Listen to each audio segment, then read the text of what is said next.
Hello students, कैसे हैं आप सब लोग। तो आज हम लोग एंड करेंगे एम्प्लॉयमेंट चैप्टर का और ये पार्ट 4 है। उम्मीद है आपने इससे पहले के जो 3 पार्ट है उनमें बहुत अच्छे से पूरी की पूरी प्रिपरेशन कर ली होगी अच्छे से। इन तीनों के तीनों पार्ट को मैंने पार्ट 3 के अंदर काफ़ी सारे चार्ट्स आपको बताए थे, डायग्राम, डेटा के बारे में बात किया था।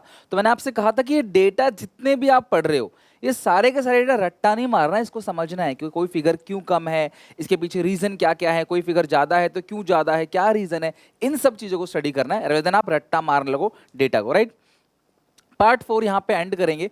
एक टॉपिक है जिससे बहुत ज्यादा चांसेस है एग्जामिनेशन में इससे पूछा जाता है और वो है casualisation and informalisation of workforce. यहाँ पे दो चीजें हैं, एक है कैजुअलाइजेशन और दूसरा है informalisation of workforce. Casualisation of workforce किसको कहते हैं? जिन लोगों की पहले रेगुलर नौकरी थी, यानी कि देखो आपको पता है वेज एम्प्लॉयमेंट में दो कैटेगरी है, रेगुलर सैलरीड एम्प्लॉय और कैजुअल वर्कर। तो जब लोग रेगुलर सैलरीड एम्प्लॉय से और सेल्फ एम्प्लॉयड से धीरे धीरे शिफ्ट हो जाते हैं और कैजुअल वर्कर बन जाते हैं, जब कैजुअल वर्कर की तादाद परसेंटेज बढ़ती चली जा रही है, रेगुलर सैलरीड एम्प्लॉय और जो सेल्फ एम्प्लॉयड इनकी तादाद कम होती चली जा रही है, this is called casualisation of workforce. यानी कि धीरे धीरे लोगों की पक्की नौकरियां हटकर लोगों को कच्ची नौकरियां मिलती चली जा रही है। जैसे मान लो कि मेरी परमानेंट जॉब थी लेकिन अब वो हट गई, अब मैं टेम्परेरी जॉब करता हूं मजबूरी में क्योंकि मेरे पास जॉब नहीं है। ये जो नए नए लोग आ रहे हैं उनको परमानेंट ना करके कंपनी अपनी तरफ से ना रख के पेरोल पे उनको टेम्परेरी रखती है, क्लास कैजुअल रखती है। क्यों? क्योंकि कैजुअल वर्कर को कभी भी निकाल देंगे ये लोग, कैजुअल वर्कर को कोई कॉम्पनसेशन नहीं देना पड़ता, कोई उनका लेबर यूनियन नहीं होता क्लास, कोई भी वो कोई आपके खिलाफ मुकदमा लड़ नहीं सकते क्लास, क्योंकि वो कैजुअल वर्कर है तो कंपनी उनको रखती है और जब चाहे तब क्लास उनको निकाल देती है।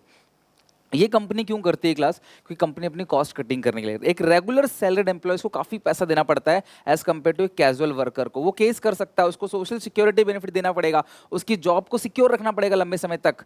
लेकिन क्लास कैजुअल के साथ ऐसा नहीं है, काम खत्म, आपने उसको निकाल दिया। दिस इज कॉल्ड कैजुअलाइजेशन और हमारे इंडिया में ये बहुत हो रहा है। लोगों को परमानेंट जॉब्स नहीं मिल रही, इसीलिए लोग गवर्नमेंट जॉब की तरफ जाना चाहते हैं। गवर्नमेंट जॉब परमानेंट होती है, लग गई तो लग गई, आप कभी बीच में निकाले नहीं जाओगे। लेकिन प्राइवेट नौकरी जो कैजुअल वर्कर है, कभी नहीं पता, कुछ नहीं पता कब निकाल दें आपको।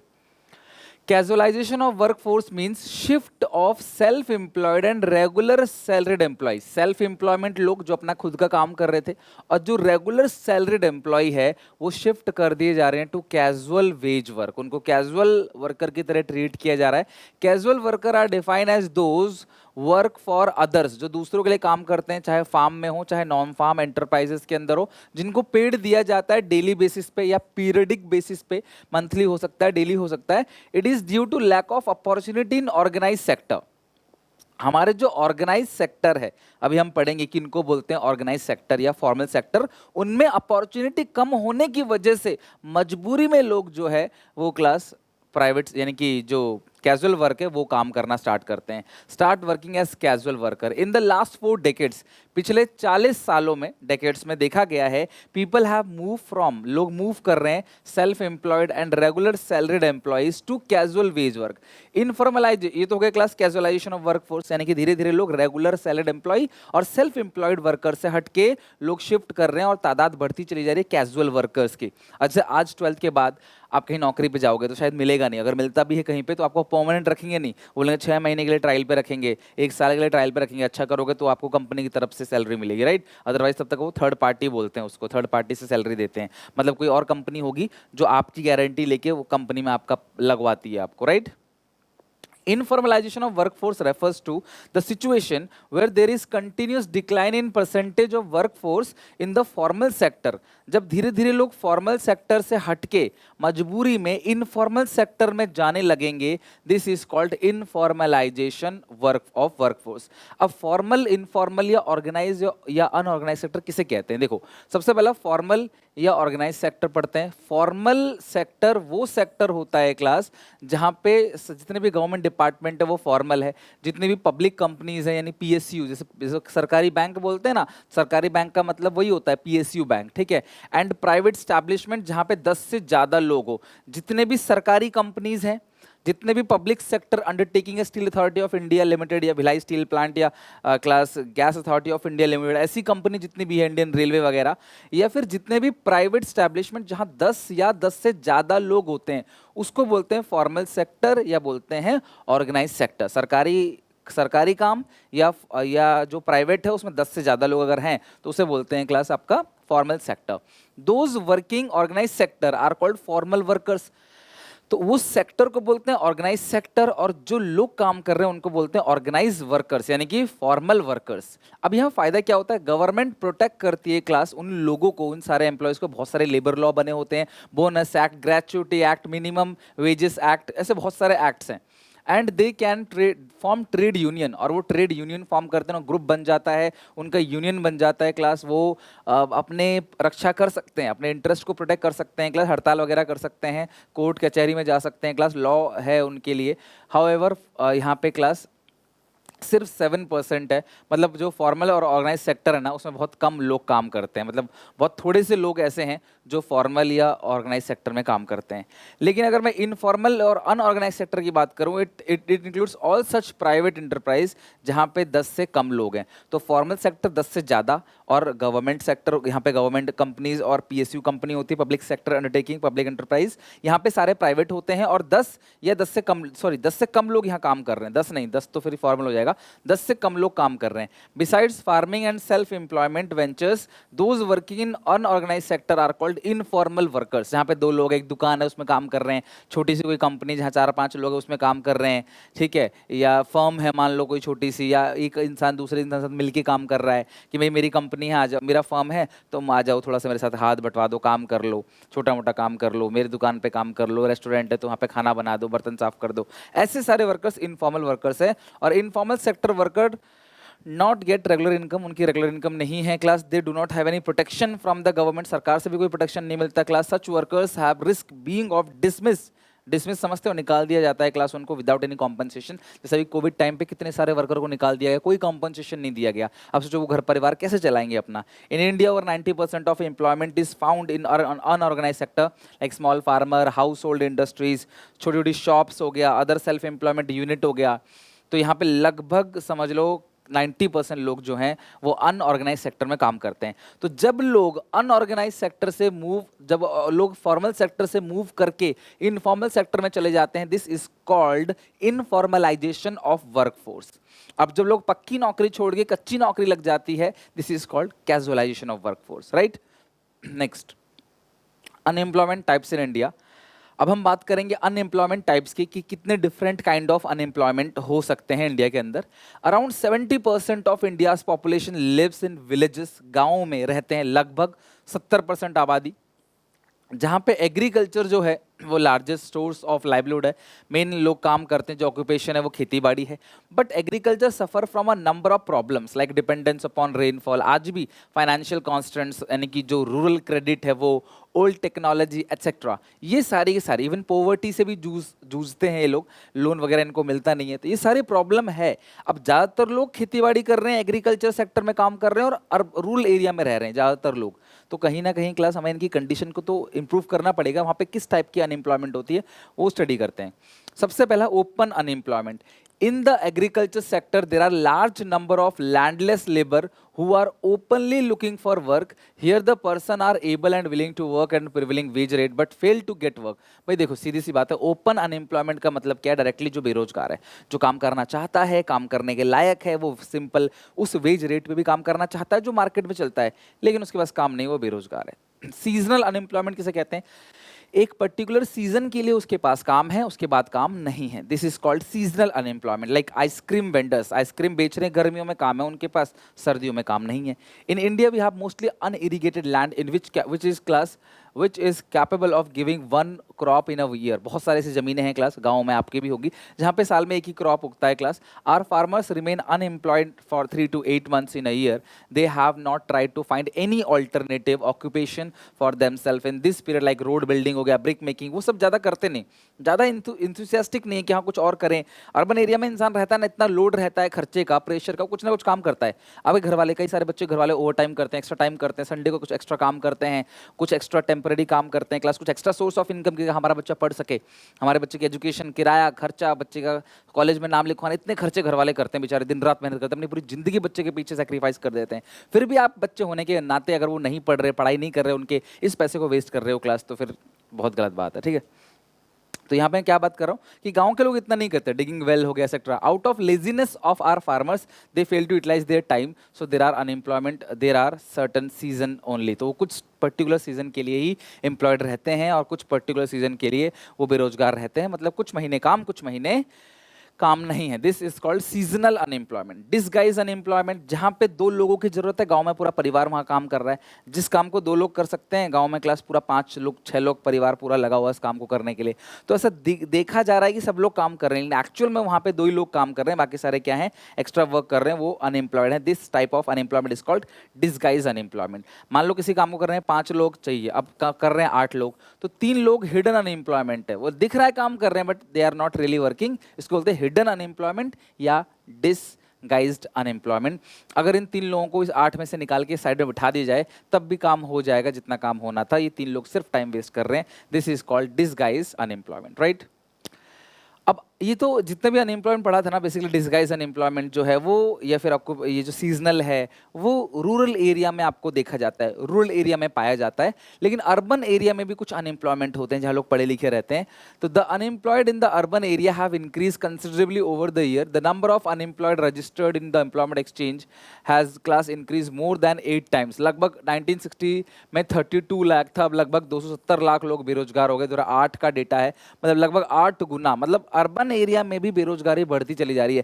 पहले लोग गांव से शहर आता था काम करने के लिए, बेटा अब शहर में ही काम नहीं है, अब शहर तुम देखना वो दिन भी दूर नहीं है जब क्लास धीरे धीरे लोग शहर से वापस गांव में जाना स्टार्ट कर देंगे, जैसा कोविड टाइम पे हुआ था। तो सबसे पहला क्या है, इंडस्ट्रियल अनएम्प्लॉयमेंट। अब इंडस्ट्रियल अनएम्प्लॉयमेंट मतलब क्योंकि इंडस्ट्रीज के पास काम नहीं है, किसी भी एक पर्टिकुलर इंडस्ट्री की बात करो, कॉटन टेक्सटाइल इंडस्ट्री हो या फिर जूट इंडस्ट्री हो, उसके पास काम नहीं है।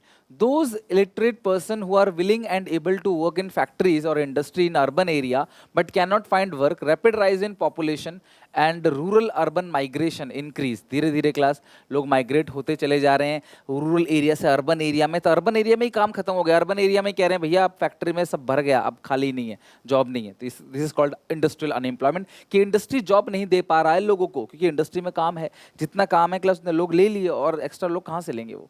एजुकेटेड अनएम्प्लॉयमेंट, हम लोग पढ़ते तो हैं लेकिन पढ़ने के बाद भी हमें नौकरी नहीं मिलती है, क्योंकि शायद प्रैक्टिकल लाइफ में जो डिमांड है इंडस्ट्री की वो कुछ और है, हम लोगों को पढ़ाया कुछ और जा रहा है, जिसकी वजह से क्लास हमको जॉब लेने में बड़ी दिक्कत आती है। और ये बहुत हॉरिबल है, क्यों? क्योंकि क्लास लोग पढ़ने लिखने के बाद भी जॉब नहीं मिलेगा तो किसको जॉब मिलेगा, फिर लोग पढ़ेंगे लिखेंगे क्यों? व्हेन क्लास आप अपने घर वालों से पूछो आपको क्यों पढ़ाया लिखाया, वो बोलेंगे आपको एक अच्छा इंसान बनने के लिए। ठीक है, हम अच्छे इंसान बन गए, बट हमें कमाना भी तो है ना, घर परिवार चलने के लिए। क्या मैं अच्छा इंसान हूं तो क्या मेरा मकान मालिक मुझसे रेंट नहीं लेगा? क्या सरकार मुझसे बिजली का बिल नहीं लेगी मैं अच्छा इंसान हूं तो? भाई मुझे तो खर्चे करने हैं ना, मुझे किराया देना है।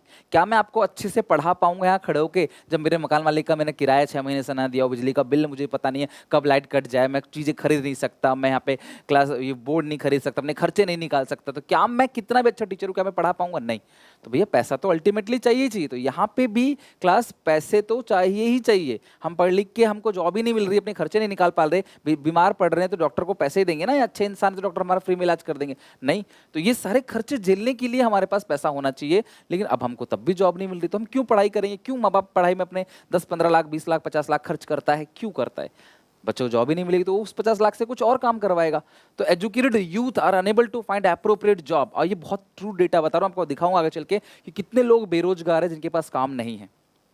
सूट टू देयर क्वालिफिकेशन, कई बार उनकी क्वालिफिकेशन पे सूट नहीं करता है फिर भी वो उस काम करते। सफाई एमबीए वाले जो लोग होते हैं क्लास, कई बार उनको जॉब नहीं निकलती, तो जो सरकारी सफाई कर्मचारी को जॉब निकलती है ना, वहां भी वो लोग फॉर्म भर देते हैं कि ठीक है यार कुछ तो मिले, कुछ नहीं से कुछ से, भूखा थोड़ी कोई मरेगा।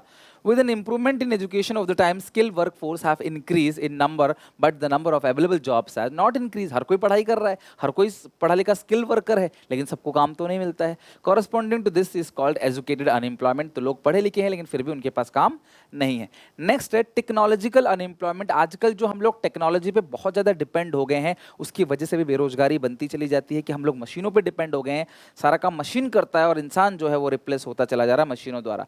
आजकल रोबोटिक सिस्टम है, ठीक है, आर्टिफिशियल इंटेलिजेंस है, तो मशीन सारा काम करते हैं, टेक्नोलॉजी सारा काम करती है क्लास।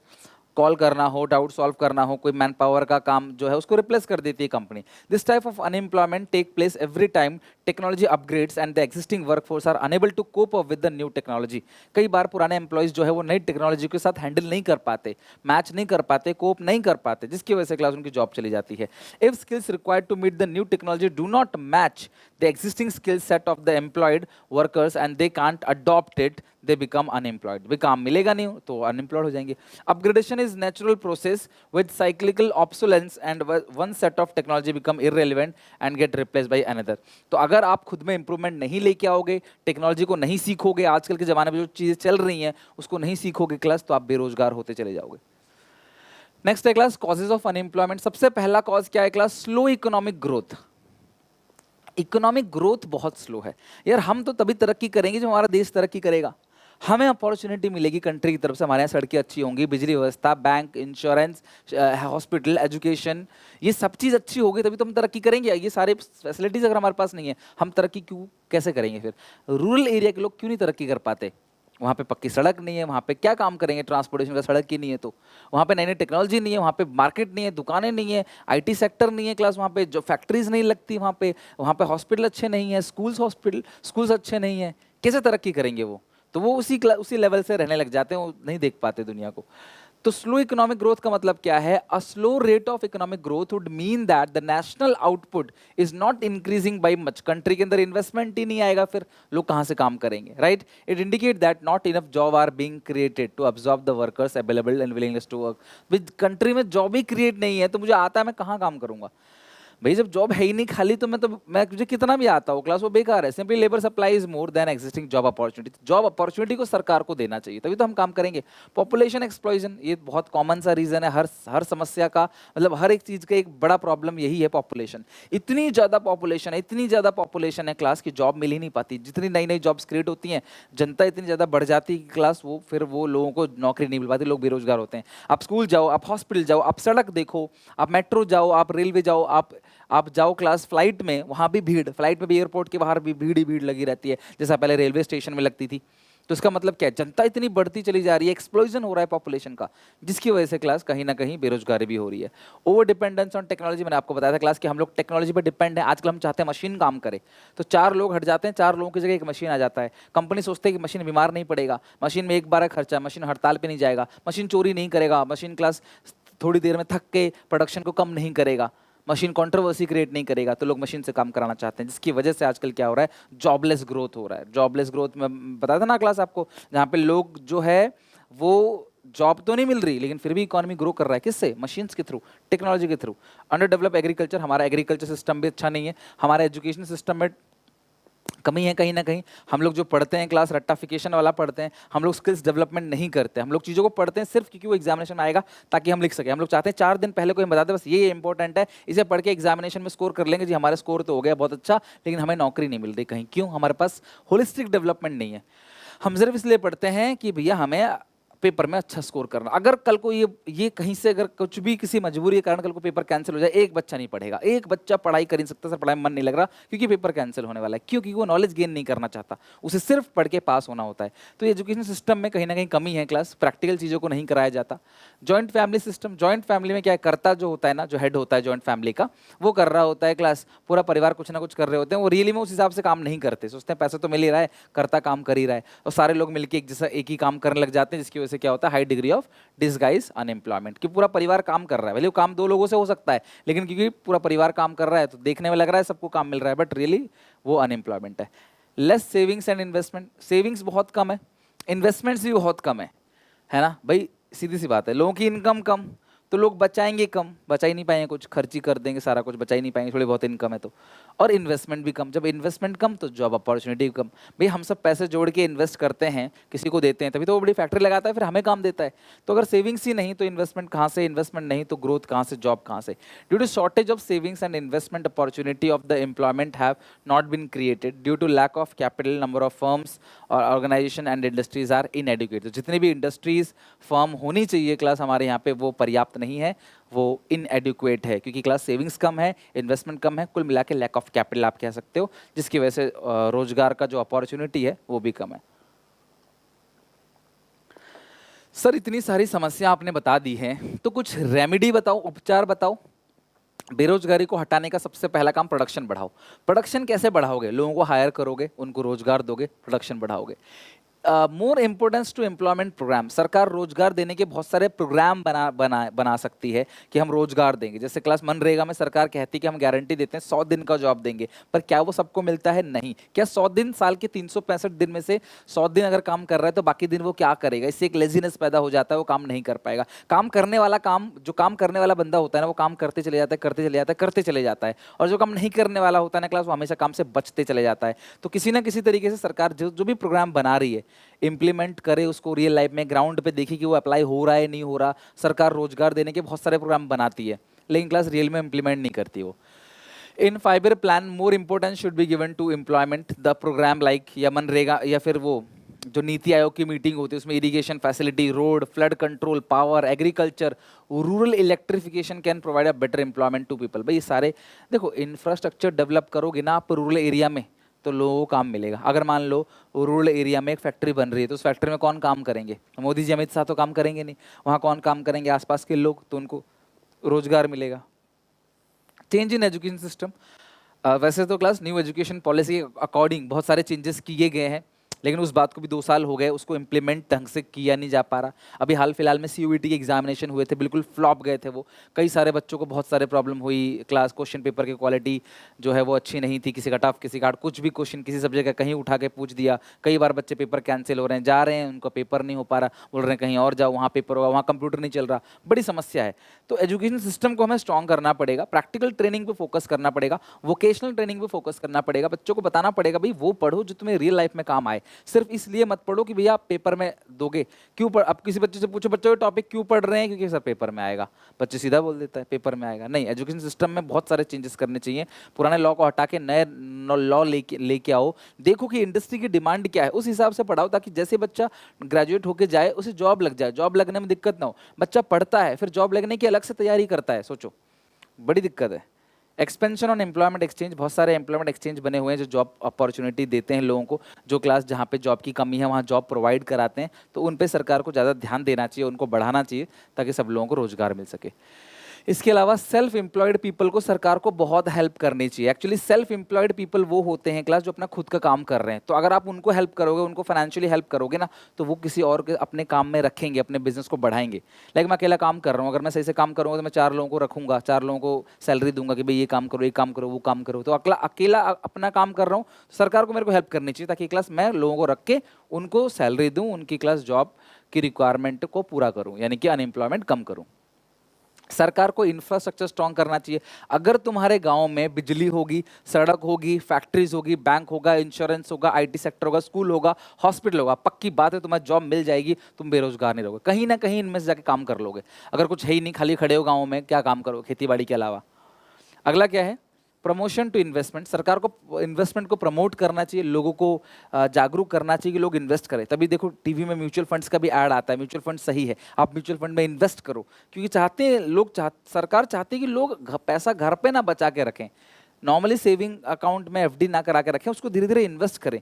मार्केट के अंदर पैसा आएगा तो पैसे से पैसा बनेगा, तो लोग पैसा बचा के रखेंगे तो काम नहीं होगा। तो सरकार क्लास इन्वेस्टमेंट के लिए प्रमोट करती है लोगों को, ताकि लोग ज़्यादा से ज़्यादा इन्वेस्ट करें। ओके, हमारा लास्ट टॉपिक है class sources of unemployment data, कि अनएम्प्लॉयमेंट का जो डाटा है वो कैसे मिलता है, जो बेरोजगारी है उसका डाटा कहाँ से मिलेगा। बस ये 3 पॉइंट आप ध्यान रखना।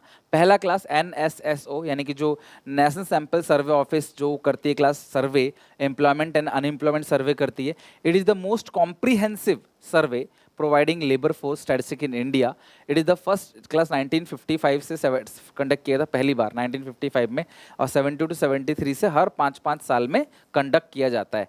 NSSO डेटा कलेक्ट करती है पोवर्टी का, ये ध्यान रखना, और अनएम्प्लॉयमेंट का, कि अनएम्प्लॉयमेंट जो बेरोजगार है, बेरोजगारी है कंट्री के अंदर वो कितनी है, किस हद तक है।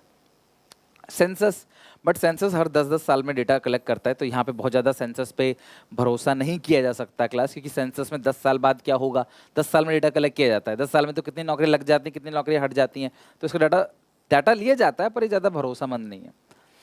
DGET, Directorate General of Employment Training, it is an apex organization for development and coordination at national level for the program relating to the vocational training, including women vocational training। सरकार ना vocational ट्रेनिंग देती है महिलाओं को, basically सिलाई कढ़ाई बुनाई सिखाती है सरकार फ्री में, वोकेशनल ट्रेनिंग, ताकि लोग इसका काम कर सकें। Employment services, it provide information about the structure of employment occupation, तो ये हर तरीके से अनएम्प्लॉयमेंट का डेटा लेते हैं और एम्प्लॉयमेंट का भी, कि किस टाइप से लोग बेरोजगार है, कहाँ कितने लोग बेरोजगार हैं, अनएम्प्लॉयमेंट का वो कौन सा टाइप है, ये सारा डेटा क्लास DGET कलेक्ट करता है। बस तुम्हें हेडिंग ऊपर से याद कर लोगे ना तो भी बहुत है। NSSO, सेंसस और DGET, ये तीनों क्लास क्या करते हैं, सोर्स हैं अनएम्प्लॉयमेंट डेटा। पॉवर्टी अनएम्प्लॉयमेंट एक ही बात है, देखो गरीबी बेरोजगारी होती है तो गरीबी भी आता है, तो अनएम्प्लॉयमेंट डेटा के लिए 3 नाम कौन कौन से हैं, फटाफट कमेंट सेक्शन में जाके लिखो, NSSO, पॉपुलेशन सेंसस और DGET। ओके, और देन ये चैप्टर पूरी तरीके से हमारा हो गया दी एंड। तो आज हमने क्लास 7 चैप्टर भी खत्म कर दिया, 8 हमारे सिलेबस में नहीं है, अगली क्लास से 9 चैप्टर स्टार्ट करेंगे, और देन 10 चैप्टर और हमारा पूरा इकोनॉमिक्स का सिलेबस भी दी एंड। उम्मीद है क्लास की काफ़ी कुछ सीखने को मिला होगा इस चैप्टर से। मैंने कोशिश करी है नोट्स आपको देने की, टेलीग्राम पे आपको नोट्स मिल जाएगा, इसके अलावा इंस्टाग्राम पे आप फॉलो कर सकते हो, वहाँ पे चैट्स वगैरह कर सकते हो, DM कर सकते हो, वहाँ पे काफ़ी सारे मोटिवेशनल और क्लास बहुत सारे क्विज होते रहते हैं, तो वहाँ पे क्लास आप लाइव कनेक्ट कर सकते हो मेरे से। बाकी यहाँ पे क्लास अकाउंट्स का और BST का प्लेलिस्ट अटैच कर दिया है, आप इसको भी जाके चेक कर सकते हो। मिलते हैं नेक्स्ट क्लास में, तब तक के लिए take care, bye bye, God bless you. Video अच्छी लगे तो लाइक करना, कमेंट सेक्शन में बताना कि कैसा लगा सेशन आज का। मिलते हैं नेक्स्ट क्लास में।